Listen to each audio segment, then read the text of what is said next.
Bonjour à tous. Que propose Alain Plaisir aux électeurs guadeloupéens pour ces régionales? En avant pour l'alternative va-t-elle déjouer les pronostics? Est-ce l'un des derniers combats politiques d'Alain Plaisir? Alain Plaisir du CIPA est tête de liste d'En avant pour l'alternative et l'invité de Franc-Parler. Bonjour Alain Plaisir. Bonsoir M. Fennery. Cette fois, ça passe ou ça casse? Ben écoutez, je ne sais pas, on verra bien, mais de toute manière, je pense que ça passera. Je pense que ça passera parce qu'on sent monter autour du CIPA, enfin en tout cas de la liste que je conduis, qui est En avant pour l'alternative, on sent monter vraiment une espérance. Et je pense que les électeurs sont lucides. Hein. Il y a des gens qui ont exercé le pouvoir et qui proposent le changement, alors qu'ils sont là depuis des années, ils n'ont pas provoqué le changement. Et il y a une seule liste qui propose véritablement le changement, puisque, comme vous le savez, ça fait des années qu'on travaille sur la question de l'alternative, c'est-à-dire pas simplement changer de personne, pas simplement l'alternance, mais proposer un autre modèle. Et donc on y est, et ce travail qu'on mène depuis 10 ans fait son chemin, et nous avons de plus en plus de gens qui adhèrent à cette idée de changement profond. La campagne en vue du premier tour de ces régionales s'achève pratiquement. Ouais. Comment l'avez-vous vécu? Ben écoutez, au fur et à mesure qu'on avançait, comme je vous disais, ça fait monter notre confiance parce qu'au départ, on démarre avec un handicap, puisque nous ne sommes pas au pouvoir, nous n'avons pas les mêmes moyens médiatiques, nous ne sommes pas à la télé tous les jours. Sous notre liste, il n'y a pas de porteur de voix. Nous avons 2 conseillers municipaux d'opposition. Donc, on n'a pas fait une campagne avec des gens qui vont amener des voix obligatoirement. Et au fur et à mesure, on sent des témoignages d'adhésion. De partout, on voit les gens dire « ouais, mais on vous a écouté dans les débats, c'est vous qui avez un programme solide ». Et quand les gens lisent le programme qui est écrit, il n'y a pas photo. Nous, on va directement des propositions, mais des propositions qui sont chiffrées. Quand je parle de la question de l'eau, tout le monde parle depuis des années de la question de l'eau. Mais moi, je dis, on mettra 50 millions chaque année pendant 5 ans, pendant 6 ans, puisque ça dépend, la nature de Chalus, c'est 6 ans maintenant. Bon, disons 6 ans, 50 millions chaque année, ça fait 300 millions. Et nous allons construire des usines de dessalement dans les îles et dans le nord Grande Terre. Donc voilà un programme qui est sérieux, qui est solide et qui répond à un besoin. Et nous l'avons chiffré. Nous savons qu'est-ce qu'on va mettre, où on va mettre l'argent, où on va prendre l'argent aussi. Justement, sur cet exemple de l'eau que vous prenez comme axe fort de votre programme, donc vous dites 50 millions chaque année pendant toute la mandature. Pendant toute la mandature, ça fait 300 millions. Et nous allons, avec les fonds européens, avec la BPI, faire en sorte qu'on ait les finances pour pouvoir construire des unités de dessalement, à l'image de ce qui vient de se passer à Bora Bora, en Polynésie, où on a fait une unité de dessalement qui dessert toute l'île avec une nouvelle technique qui est à la fois le solaire, un système qu'on appelle osmose inverse, qui est un système de filtrage. Donc tout ce qu'on met en avant comme inconvénient du dessalement de l'eau de mer, c'est-à-dire la pollution, l'énergie, ces problèmes sont réglés en 2021 et forcément il faut aller dans ce sens-là. Et nous avons travaillé là-dessus et nous allons donc régler le problème de l'eau. On ne dit pas que ça va être réglé à 100%, mais ça va être réglé en grande partie. 50 millions pris chaque année sur le budget de la région, donc financé par les Guadeloupéens. Oui, mais c'est normal. Non, mais il faut faire un choix. Où on dit, on cherche des coupables. Bon, il faut chercher des coupables, puisqu'il y a forcément des coupables. Et je pense qu'il y aura un procès, au-delà du procès de M. Hernandez, qui pour l'instant apparaît comme un bouc émissaire. Il y en a d'autres. Bon. Mais on ne va pas attendre qu'il y ait un procès, on ne va pas attendre qu'il y ait réparation. Il faut donc régler le problème de l'eau, parce que moi-même, j'ai vécu cette souffrance. Je suis resté 3 semaines sans eau, mais quand je dis sans eau, et donc Pentecôte, je n'avais pas d'eau, la fête des murs, je n'avais pas d'eau. Et là, je me suis rendu compte que ce n'est pas un problème théorique. Ce n'est pas un problème qu'on discute comme ça à la télé, c'est réellement une souffrance pour les Guadeloupéens. Et donc, le rôle de l'homme politique, c'est justement d'aider la population à vivre mieux. Et donc, le problème de l'eau est devenu, au fur et à mesure de la campagne, elle est devenue un problème prioritaire. Et le SMO, alors, les 50 millions, c'est sur le budget. Hein. Alors, nous aussi, on ne dit pas des choses en l'air. Le budget en temps normal, parce que là, le budget a été gonflé, mais en temps normal, c'est environ 600 millions. Sur les 600 millions, il y a 300 millions d'investissement. Budget d'investissement, on prendra 50 millions, donc c'est tout à fait faisable. Et donc le SMO pour vous, c'est la solution? Non, pourquoi pas, on va faire avec, mais bon, pourquoi pas. Bon, il y a un problème quand même, il y a un problème, et là, les élus actuels sont responsables, c'est le problème de la dette, parce qu'il y a une dette, il y a des choses qui... Bon, donc il y a un problème de la dette, donc il faudra aussi que ceux qui sont là, qui ont signé les procès-verbaux, qui ont donné quitus à la Générale des Eaux, il faudra que ces personnes rendent compte à la population. Donc nous serons aussi à la région pour dénoncer tous les manquements qui ont lieu, tous les problèmes de corruption qui ont lieu et qui commencent à éclater au niveau de l'opinion publique. Alain Plaisir, opération main propre? Opération main propre, Monsieur tout à fait. propre? Je suis monsieur propre. Je suis monsieur propre parce que ma vie le démontre. J'étais receveur des douanes quelquefois et j'ai vu passer des centaines de milliers d'euros tous les jours. Et sur une année, on a vu passer plusieurs millions d'euros, et que ce soit d'argent en espèces ou en chèque ou tout ce truc, eh bien, je n'ai jamais été embêté à ce niveau-là. Donc, je ne suis pas quelqu'un qui est intéressé par l'argent. Je vis humblement, je vis avec mes moyens, c'est-à-dire ma retraite, et ça me suffit largement. Et donc, je n'ai pas faim. Et comme je n'ai pas faim, je ne suis pas tenté par la corruption. Votre relation au pouvoir politique, Alain Plaisir, s'il fallait la définir? Dans quel sens? Votre conception du pouvoir en politique. Oui. Alors, le pouvoir de politique, son expression, de son... Bon, alors, je suis pour la démocratie, évidemment. Il faut, de toute manière, quand vous avez une assemblée avec 41 personnes, 41 noms, il faut discuter. C'est ce qu'on appelle une assemblée. Il faut qu'il y ait un débat démocratique. Il faut que l'opposition s'exprime. Mais à un moment, il faut que la décision soit prise. Et c'est le rôle du président. Donc, si je suis président, et quand je serai président, quelquefois, je vais trancher, parce qu'à un moment, il faut trancher. Il faut dire, voilà le chemin, voilà la route que nous devons prendre. Et c'est le rôle du président de donner une orientation. Après, il faut qu'il y ait débat, il faut qu'il y ait échange, il faut qu'il y ait discussion. Et il faut être assez humble pour accepter aussi d'être en minorité. Mais à un moment, il faut fixer le cap. Les vrais sujets sont suffisamment abordés depuis le début de cette campagne, ou on passe à côté? Non, les vrais sujets ne sont pas abordés. Et ce qui est inquiétant, c'est que j'entends des horreurs. Et malheureusement, vos collègues, je ne dis pas vous, je n'ai pas assisté à les débats avec vous, mais je ne vais pas nommer de nom non plus. Mais en fait, j'ai entendu des horreurs qui sont passées. J'ai entendu une candidate dire nous allons supprimer l'octroi de mer. Mais soyez sérieux, l'octroi de mer, c'est une loi. C'est une loi qui est votée par l'Assemblée nationale. Et la dernière en date, c'est la loi de 2004. Est-ce que vous croyez qu'un conseiller régional peut supprimer une loi française? Donc c'est impossible. Bon, j'ai entendu un autre candidat dire la région dispose d'un budget de 1,8 milliard. Et il explique qu'il y a 800 millions de budget, ce qui est faux, sauf cette année où ça a été grossi artificiellement, plus 1 milliard de fonds européens. Donc ce candidat additionne les deux et dit voilà, on ne l'accorde pas 1,8 milliard et... Bon, non, soyons sérieux. Nous devons respecter les Guadeloupéens. Et quand je donne un chiffre, on peut vérifier. Je donne un chiffre, il est bon. Donc, il faut que le débat soit à un niveau quand même.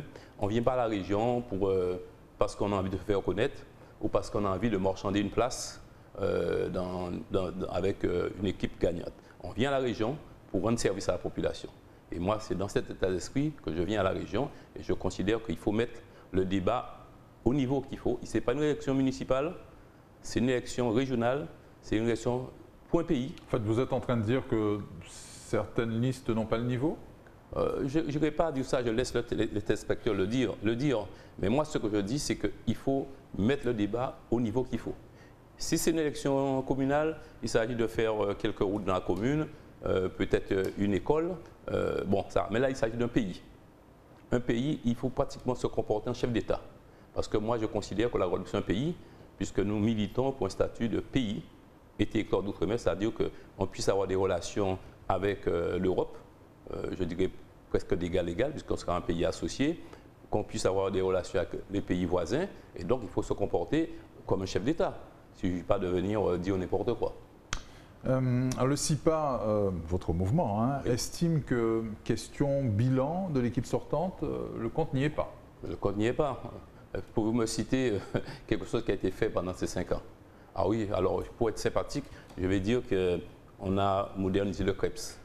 Je crois qu'on a mis une piste ultra moderne. Bon, c'est maigre comme bilan. En 6 ans, c'est maigre. Bah, le bilan, alors, monsieur dites-moi quelque chose qui a été fait. Il ne tient pas uniquement sur le fait. Donnez-moi quelque chose. Je ne suis pas là pour défendre le bilan. Mais moi, je vous dis, et j'attends qu'on me donne. Bon, j'ai vu la mandature de M. Proto. Il y a eu les lycées, il y a eu beaucoup de choses. Hein. Il y a eu l'hôtel de la région qui a été construit, le vélodrome. Bon, donc, on peut voir, physiquement, on peut voir quelque chose. Mais là, non, j'ai vu peut-être un rond-point. On a beaucoup parlé de la déviation d'Aboukan, mais la déviation n'est pas faite. Et la question de l'eau est pire maintenant qu'il y a 6 ans. C'est pire. Et aussi, qu'est-ce qu'il y a de pire? Ben, les embouteillages. Ça devient affreux. On ne peut plus se déplacer en Guadeloupe. Bientôt, on ira plus vite à pied qu'en voiture. Donc, le bilan est mauvais. Avec tout le respect que j'ai pour le président sortant, mais il ne peut pas dire qu'il a un bon bilan. Et c'est assez choquant d'entendre des gens de son équipe dire qu'on a un bilan très satisfaisant. Ça, c'est une insulte pour les Guadeloupéens, parce que les Guadeloupéens qui souffrent dans les embouteillages, ceux qui n'ont pas d'eau, eh bien, ils trouvent que le bilan est mauvais. Quel est votre projet, Alain Plaisir, pour le pays, votre vision? Eh bien, nous sommes, et on le dit depuis longtemps, nous sommes pour une économie de production. Actuellement, on n'a pas une économie de production. Quand je viens chez vous, je vois tout ce qui est à Jarry, et il y a uniquement des commerces qui commercialisent des produits importés. Donc, effectivement, ça crée des emplois, peut-être, mais le pays est en train de disparaître parce qu'un pays doit vivre de production et pas simplement de commercialisation de produits importés. Donc, nous, on veut mettre l'accent sur la production, créer des richesses en Guadeloupe. Et je pars d'une idée très simple. Comme les activités ont été détruites en Guadeloupe, et comme les activités sont détruites, on fait venir des marchandises extérieures. Et donc, il faut faire autre chose. Il faut faire le contraire. Il faut rapatrier les productions qui sont parties. Je prends par exemple l'exemple de l'élevage. On a un cheptel bovin qui est dérisoire. On ne produit que 27% de la consommation de viande. On consomme 100% du lait importé. Même la production avicole, eh bien, vous voyez de plus en plus, on mange du poulet. Il y a beaucoup de gens qui font des poulets frites, mais ce sont des poulets importés, des poulets de délégagement. Et donc, quand vous n'avez pas de production, vous n'avez pas de création de richesse. Et c'est la création de richesse qui permet le développement. Donc, on a une croissance sans développement. C'est-à-dire on a un leader Price qui s'installe, on a McDo qui s'installe, alors on voit un bâtiment qui est construit, on voit des voitures qui viennent là, mais il n'y a pas de développement. Donc, c'est le développement. Alors nous, première chose, développement agricole, artisanal, industriel. Alors, sur l'artisanat et l'industrie, nous avons un projet très clair et nous sommes les seuls à mettre en avant ce projet. Peut-être qu'on va nous copier, mais enfin, il est trop tard parce que les programmes sont partis déjà. Nous, on dit qu'il faut mettre en place des régimes économiques. Alors, qu'est-ce qu'un régime économique? Ce sont des régimes douaniers qui permettent ou de stocker les marchandises tierces dans un entrepôt sans acquitter des droits et taxes, ou les entreposer pour les transformer. Et ces régimes existent. Il faut informer les artisans, les industriels, pour la raison bien simple, parce qu'il y a une enquête qui a été faite il n'y a pas très longtemps pour la Guadeloupe et la Martinique, et dit que 85% des industriels et des artisans ne connaissent pas ce que c'est. Donc comme ils ne connaissent pas, ils ne peuvent pas demander à bénéficier de ces régimes. Donc nous, ce qu'on va faire, premièrement, on va construire des bâtiments, des hangars, dans l'enceinte du port ou en dehors de l'enceinte, mais en tout cas tout près du port de Pointe-à-Pitre de Jarry. Et nous allons mettre des lots à la disposition, disposition des entreprises qui vont pouvoir ou stocker des marchandises. Et alors, je vais prendre un exemple. Prenons quelqu'un qui fait des vêtements. Qu'est-ce qui se passe maintenant? Il fait des vêtements pour hommes ou pour femmes. Il importe du tissu, parce qu'on ne fait pas de tissu en Guadeloupe. Et il est obligé de payer le tissu en sortant du port. Octroi de mer, TVA, éventuellement droit de douane si ça vient d'un pays tiers. Et donc, il a une avance de trésorerie et c'est stocké chez lui en attente d'un client. Mais il a perdu de l'argent parce qu'il a avancé. Donc, nous, ce qu'on permettra à cette personne, d'acheter, par exemple, ce tissu à l'étranger il mettra dans l'entrepôt sous douane, il ne paie pas, il ne va pas payer les droits de douane, la TVA, les droits de mer, il va sortir au fur et à mesure de la demande. S'il doit faire 2 costumes, il va sortir du tissu pour 2 costumes, et donc il ne paiera que pour 2 costumes. Donc finalement, c'est le consommateur. Il va vous falloir des hangars immenses. Hein. Non, il n'y aura pas, parce que pour l'instant, il n'y aura peut-être pas tant que ça. Bon, mais de toute manière, il faut commencer. Nous, on peut commencer, et il faut demander à CCI, dont c'est le rôle, aussi de mettre à disposition, parce qu'on le fait, normalement, ce n'est pas le rôle de la région, mais puisque la CCI ne le fait pas, et puisque les commerçants ne sont pas informés, il faut bien qu'il y ait une impulsion. Et l'impulsion sera donnée par la région et par nous quand on sera à la région. La priorité de la mandature, Alain Plaisir, mise à part l'eau, c'est l'évolution de nos institutions? Oui, alors avant, pour le concret des Guadeloupéens, c'est la question des énergies renouvelables. Donc nous allons mettre l'accent. Alors 2 priorités, c'est l'eau, la question économique, enfin 3 même, l'eau, la question économique, mais c'est lié, hein, la question économique et la question des énergies renouvelables. Alors pourquoi on met l'accent sur les énergies renouvelables? Parce que, contrairement à ce qui pouvait se passer au XXe siècle, où on n'avait pas d'énergie, puisque les énergies, c'était surtout le charbon, le fuel, voire les centrales nucléaires, on n'en veut pas. Et donc maintenant, nous avons la chance, au XXIe siècle, nous avons toutes les énergies. Nous avons la géothermie, que vous connaissez, nous avons le solaire, nous avons l'éolien, et nous avons des choses qu'on n'exploite pas encore en Guadeloupe, c'est tout ce qui est énergie des mers, hydrolienne, éolienne et centrales thermiques des mers. Donc il faudra investir massivement, il faudra qu'il y ait des investissements publics avec l'aide de l'État, et il faut des investissements privés aussi, de façon à ce qu'on puisse avoir 100% des énergies chez nous et des énergies non fossiles, ce qui permettra de créer des centaines et des centaines d'emplois. Et parallèlement aux énergies renouvelables qui se trouvent dans la mer, centrales thermiques des mers, éoliennes, hydroliennes, nous allons créer un institut des métiers de la mer. Parce que la Guadeloupe, c'est un archipel. Et on ignore la mer. On ignore la mer aussi bien que quand pratiquement tous les clubs de plongée sont tenus par des gens qui viennent d'Europe. Parce que les Guadeloupéens n'ont pas été formés à ces métiers de la mer. Donc on va mettre en place une école, on appelle l'institut, de tous les métiers. Ça va prendre du plombier jusqu'à celui qui a des niveaux bac plus 5. Et ces personnes-là pourront avoir des métiers liés avec la mer. Alors, c'est ça le niveau économique et la lutte contre la pollution, donc le développement de tout ce qui est information en matière d'écologie. Et donc, ça, c'est le programme du CIPA, le programme que nous allons mettre en œuvre quand nous serons élus à la région. Mais nous avons un projet, vous l'avez souligné, nous avons un projet qui est un projet d'un statut de pays et territoire d'outre-mer, parce que nous pensons que malgré notre bonne volonté, il y a des limites. Le statut départemental nous fixe des limites qu'on ne peut pas dépasser. Et les limites, c'est quoi? Eh bien, les limites, c'est les capacités de protéger notre production. Vous avez un système mondial qui est le libre-échange. Et le libre-échange, un importateur, M. Bernard Ayotte, il peut venir du poisson de Chine, des pois d'Angola du Pérou, il peut faire venir des ignames de Costa Rica. Et ces produits arrivent en Guadeloupe à des prix où on ne peut pas suivre. Donc il faudra forcément un moment mettre en place un système protectionniste, pas un protectionnisme généralisé, mais sur certains produits que nous allons choisir de protéger. Et en même temps, la protection ne suffit pas.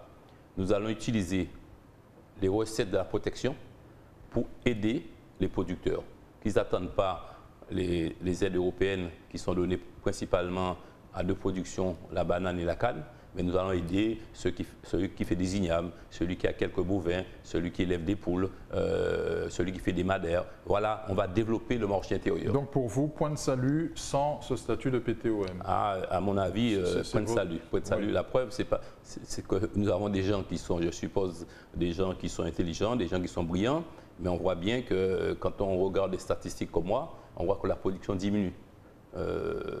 Vous-même qui êtes plus jeune que moi, vous avez mangé un moment uniquement des produits guadeloupéens. vous avez mangé que du poisson guadeloupéen, peut-être que vous mangez maintenant du poisson venant de Chine. Non, absolument. Non, pas vous, mais beaucoup, parce qu'on voit qu'on a 60% de notre consommation, c'est du poisson importé. Donc, ça ira dans ce sens-là. Et à un moment, si on ne dit pas halte, et nous sommes là pour pratiquement pour arrêter ce processus. Nous représentons la dernière chance. L'habilitation, le droit à l'expérimentation, tout cela, ce n'est pas suffisant pour vous? Non. La preuve c'est qu'on a habilitation pour l'énergie et pour l'instant, 93% de l'énergie qu'on utilise, c'est l'énergie fossile. C'est le fuel qui vient alimenter les centrales électriques, c'est les carburants pour les voitures, enfin, non, les énergies renouvelables. L'habilitation, c'est théorique, mais ce n'est pas suffisant. Il faut avoir un vrai pouvoir guadeloupéen. Parce que l'habilitation, il faut demander, s'il vous plaît, est-ce que vous pouvez m'accorder ça? Si nous avons des compétences nouvelles, eh bien, nous allons faire ce qu'on a à faire et donc on aura un pouvoir. Je suis pour un pouvoir guadeloupéen. Parce que s'il y avait un pouvoir guadeloupéen, on n'aurait pas vendu notre centrale géothermique. Parce que ce n'est pas nous qui l'avons vendue. C'est la France qui l'a vendue. Et c'est la France qui a encaissé l'argent. Donc, s'il y avait un pouvoir guadeloupéen, on aurait dit le code minier, ce n'est pas le code minier de la France qui s'applique, c'est un code minier guadeloupéen. Et ce code minier dirait tout ce qui est dans le sous-sol de la Guadeloupe appartient à la Guadeloupe. Et actuellement, le code minier dit tout ce qui est dans le sous-sol de la Guadeloupe appartient à la France. Demain, si vous trouvez du pétrole en Guadeloupe ou si vous trouvez des diamants dans votre jardin, eh bien, le code minier dira c'est une richesse de la France. Et donc, nous, on veut faire autre chose. Qu'est-ce qui différencie En Avant pour l'Alternative de nous, GUSR, AIRG? C'est quoi ça? C'est une autre organisation que je ne connais pas. Bon, admettons. La différence qui est entre nous, je ne vais même pas citer les autres, c'est que nous sommes là depuis 11 ans maintenant. Et dès le début, on a dit on veut un statut de PTOM. Vous êtes témoin, vous m'avez invité plusieurs fois. On n'a pas tergiversé, on n'a pas cherché, on a dit ça. Et on a théorisé. C'est-à-dire tout ce qu'on dit, on l'a théorisé. Quand on dit nous voulons une compétence fiscale, pourquoi faire? Eh bien, pour récupérer la TVA que l'État perçoit en Guadeloupe. Les choses sont claires. Pour récupérer le douanier de navigation que nous payons. Donc tout est théorisé. Et les autres arrivent. Bon, alors pour l'instant, ce sont des phrases, ce sont des discours. Mais est-ce que vous avez un document? Est-ce que les autres vous ont donné un document, comme nous avons fait, où on dit voilà comment on va faire, voilà le chemin à suivre. Le chemin politique, on l'explique. On va passer comme Saint-Barthélemy. Il y a cette volonté de domicilier le pouvoir. Tout à fait. Plan oui, local. Mais la volonté, oui, mais tant que vous n'avez pas publié des documents, vous êtes dans les slogans. Et les slogans, on en entend depuis 50 ans des slogans. Saint-Barthélemy, il n'y a pas eu beaucoup de slogans. Les gens à Saint-Barthélemy ont dit nous voulons un statut de PTOM. Et qu'est-ce qui s'est passé? En 2003, ils ont voté oui. Ils sont passés à l'article 74. Et assez rapidement, ils ont demandé à la France pour présenter à l'Union européenne une demande pour passer de pays territoire d'outre-mer. Et ils sont passés de décembre 2003 au 1er janvier 2012, en moins de 9 ans, ils sont passés de commune de la Guadeloupe à pays territoire d'outre-mer. Donc voilà une volonté politique, mais tout était préparé. Donc nous, on est préparés. Donc ce que je demande aux autres, c'est qu'ils annoncent clairement la couleur, quel statut qu'ils veulent pour la Guadeloupe. Parce qu'on peut avoir beaucoup de statuts, hein. On peut être pour l'indépendance aussi, pourquoi pas. On peut être pour une collectivité unique comme en Martinique, hein. C'est un changement d'instrument. On peut être pour un pays territoire d'outre-mer. Et nous, on est pour un pays territoire d'outre-mer parce qu'on veut à la fois rester dans le cadre de la République française, on veut rester citoyen européen, c'est ce que souhaite la population, et en même temps, on veut avoir un pouvoir guadeloupéen. Et c'est possible parce que le statut, pas le statut, le traité de fonctionnement de l'Union européenne le permet et la Constitution française le permet. Donc on a un cadre juridique que les anciens n'avaient pas. Quand le Parti communiste parlait de l'autonomie, il n'y avait pas de cadre juridique. C'était pratiquement l'antichambre de l'indépendance. Et ça fait peur aux gens. Maintenant, les choses sont claires. L'article 74 de la Constitution française permet de déroger au droit commun. Et le traité de fonctionnement de l'Union européenne permet donc d'avoir un statut de pays associé à l'Europe. Pas intégré, associé à l'Europe. Et si vous êtes associé à l'Europe, c'est différent d'être intégré. Alors, je vois beaucoup de gens, des syndicalistes et d'autres personnes dire nous voulons qu'on préserve les emplois pour les Guadeloupéens. Nous voulons qu'on préserve les chantiers pour les Guadeloupéens. Mais dans le cadre du droit commun, vous ne pouvez pas le faire. Puisque vous avez un système qui est basé sur la libre circulation des personnes, des marchandises, des capitaux et des services et la libre installation des ressortissants européens. Par contre, si vous êtes un statut de pays et territoire de commerce, le droit communautaire ne s'applique pas.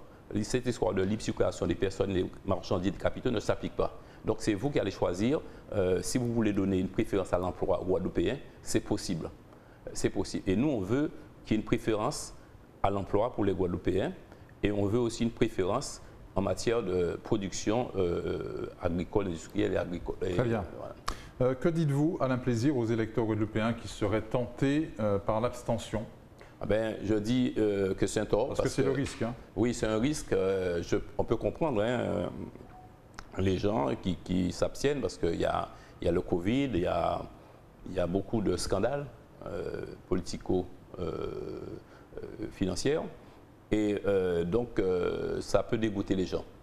Mais je dis aux gens, je dis aussi aux compatriotes qu'il ne faut pas mettre tout le monde dans le même sac. Il ne faut pas jeter le bébé avec l'eau du bain, que le CIPA a montré que son intégrité, sa volonté et sa détermination de travailler au service des Guadeloupéens.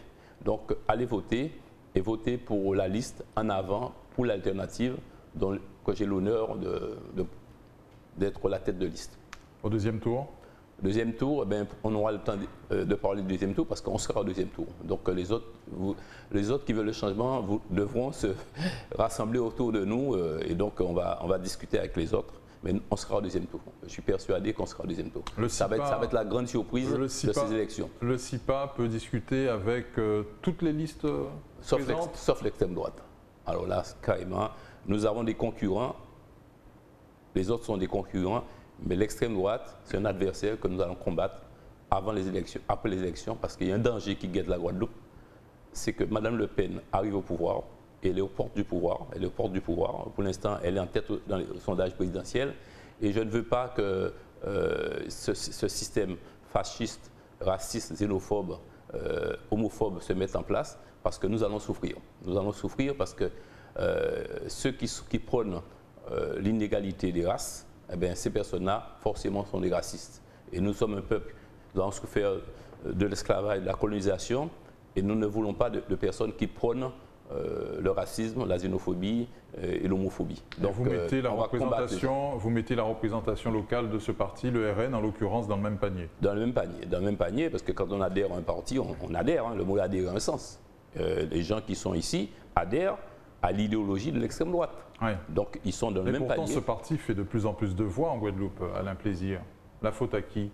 La faute à qui? Je ne sais pas. Peut-être parce que les partis politiques... Ce sont des Guadeloupéens qui votent? Oui, ce sont des Guadeloupéens. Il y a une fraction quand même. Pour l'instant, on ne peut pas savoir. On verra bientôt, dimanche, combien de Guadeloupéens qui votent pour ce parti. Parce que pour l'instant, ce parti a fait des voix pour les élections européennes. Mais je crois qu'il y avait 9% de votants. Donc, ce n'est pas très représentatif. Donc, on verra. Mais nous, de toute manière, nous allons combattre ce parti parce que, au niveau idéologique, c'est exactement le contraire de ce que nous voulons. Nous sommes des humanistes. Nous voulons la solidarité entre les peuples. Nous voulons de l'harmonie. Et nous ne voulons pas qu'on prône la xénophobie, y compris par rapport à nos voisins de la Caraïbe, qui sont là et qui sont déjà en but avec un certain nombre de formes de discrimination. Et nous ne voulons pas de ça. Et nous ne voulons surtout pas que Mme Le Pen arrive au pouvoir en France. Alain Plaisir, merci d'avoir répondu à nos questions dans cette émission.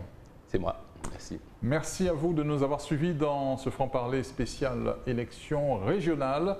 On se retrouve très vite sur votre chaîne locale Éclair TV.